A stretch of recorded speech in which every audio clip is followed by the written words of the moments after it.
ছেলেকে প্যাক লাগিয়ে দিচ্ছি, শুভজিৎ অর্গানিক কেয়ারের ম্যাজিক ড্রপ প্যাক। আর ও বলছে মা তুমি এত সাজুগুজু করো, আমাকেও একটু লাগিয়ে দাও।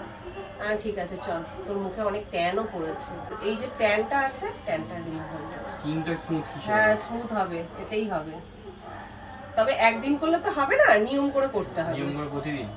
হ্যাঁ, প্রতিদিন লাগাতে হয়? এই প্যাকটা প্রতিদিন না লাগালেও চলে, প্যাকটা প্রতিদিন লাগাতে পারিস, আবার সপ্তাহে 2-3 দিনও লাগাতে পারিস।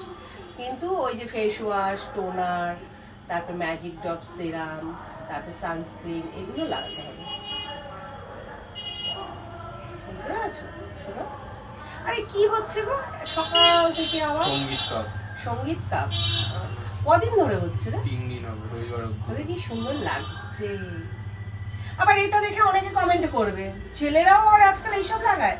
ছেলে মেয়ে বলে কোনো কথা হয় না, মানে রূপচর্চা উভয়ই করতে পারে, আর রূপচর্চা করাটা কোনো খারাপ কিছু নয়, ঠিক আছে? এখন ছেলে আর সত্যি কথা বলতে এখন কি জানো, এখন মেয়েদের থেকে ছেলেরা বেশি মানে কেয়ারফুল হয়ে গেছে স্কিনের ব্যাপারে। আমি বলতে পারবো না সেটা, না এখন সব ক্ষেত্রে সেটা পরের কথা। কিন্তু শরীর চর্চা, রূপচর্চা, এটা ছেলে বা মেয়ে বলে কোনো কথা নেই, এটা উভয়ই করতে পারে।